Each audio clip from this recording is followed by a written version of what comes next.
So this is pretty cool. We got some brand new information about Season 3 of Dragons Rising.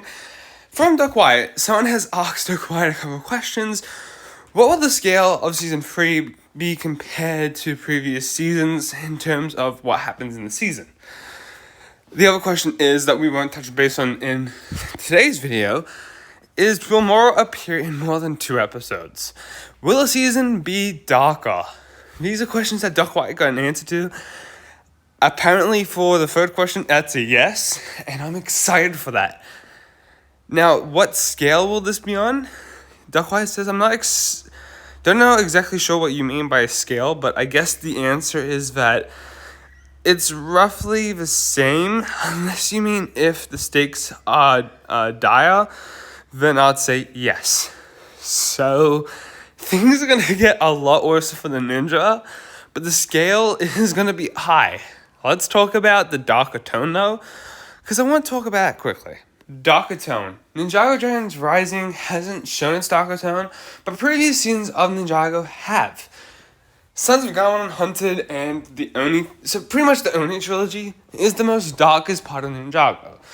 Why, you ask? Resurrection, Gammon literally destroying the city, killing people, dragons being hunted down, Oni beings coming out of nowhere just to deforming the land. Everything is dark when you look at it compared to the rest of the seasons. Time Twins coming to control time, control everything. A Jin just wanting what he wants, just to marry love and getting rid of anything he wants. Those are dark in a way, a kid dark in a way, but not as dark as a tone as this. How can Season 3 obviously be dark?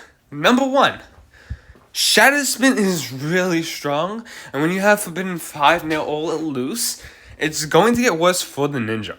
Especially 2 untrained ninja, Eren and Sora and Wildfire, who are not kind of like full ninja like the original 6 ninja are at it, but they are going to take some abuse. Number 2, Eren. Eren is going to go on his darker path this season, and I can say, yes, the show will follow his dark journey, and I wouldn't be surprised if there is a lot of stuff that goes on, especially in the show with Eren himself. Darker tones are going to definitely be hitting him, but the rest of the ninja are going to go for their own journeys. The Jaya stuff, so Jay and Nia, there's going to be a lot of dark stuff happening there. I can honestly see the dark tones of their relationship, Jay starting to maybe even remember stuff. Dark storylines for Jay as well. I can see that happening. The last one I do see, because apparently this is something that the LEGO set designers have confirmed to us, is the Arc Dragon of Focus and the Fang Dragon, that one that the Forbidden 5 are trying to unleash. That dragon and the Focus Dragon do fight at the start of the first episode. So yeah, we are going to see some dark aspects. And who knows, these dragons are probably going to try killing each other. Comparing that to Sons of Gammon Hunted, yeah, I see that pretty much wrapped up in the whole of Season 3, in my opinion. So yes, there will be a big dark tone in the season. And yeah, I'd say it's probably most likely, from what we've heard, on par with Season 8, 9, and 10. Okay, so let's talk about the stakes, because obviously they're higher. The ninja are up against Shadow Spin, where only so far Kai, Lloyd, Zane, and Nia know it. Cole, Sora, Wildfire don't know it, and if we're taking Frack and Geo into battle, I'm sorry, but we do not stand a chance. That is 4 ninja and a rising dragon. We hope Cole learns it eventually. That is also Sora, Wildfire, Geo. Sora and Wildfire, who are experienced in great battles so far. They were in the last fight for the merge and with the Wolf Warriors. But I don't see Frack and Geo being as strong as them or on par. Euphrasia I can understand, because she has been stated to be doing some training. So I understand that. So when there's a lot on stake, there's obviously a lot going to happen. And I can definitely see that happening.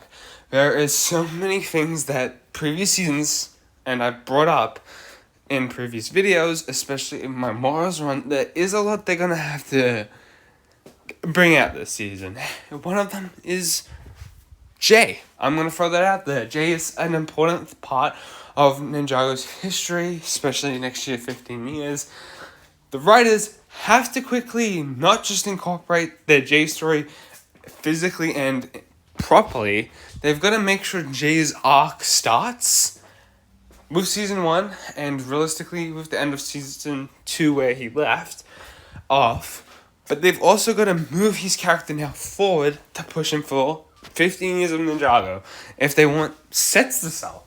Realistically, if that's what they're doing for the 15th anniversary, a legacy theme again, they're going to have to push out to try pushing more Jay stuff. Even though Jay is still a popular ninja, regardless of if he's good or evil, it's just a statement that they're going to still need to push him. So that's the main thing. They're going to have to work with Jay a lot for season 3. Moro's returning, something that is exponentially something that should be of importance to us, but apparently, like the card said, is he returning?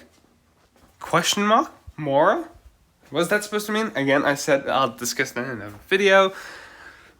And pretty much summing down the line here with Aaron. Aaron's got a lot on. He's holding a crystal in 2 sets. And it's something that's actually seemingly to be important, and I'm going to discuss it in a future video. Could that be a realm crystal of some sort? Could they be those things Neo was having in that episode and she got cursed with? These are all interesting things I'm interested to find out. But I'm also very eager to see what Ninjago does. Ninjago will have a lot to carry on in season 3. 2 villains have a plan. Aaron's with one of the villains. The ninja need to find Jay, but also need to train themselves up and their students.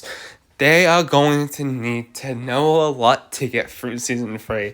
And fighting this dragon itself might come as a challenge, especially when I feel like the main theme, if season 2 part 1 was about motion, this season it will be about focus. I feel like focus is going to be a huge aspect of season 3 part 1 and focusing on the task at hand, where the saying has come from the first season of Ninjago Dragons Rising.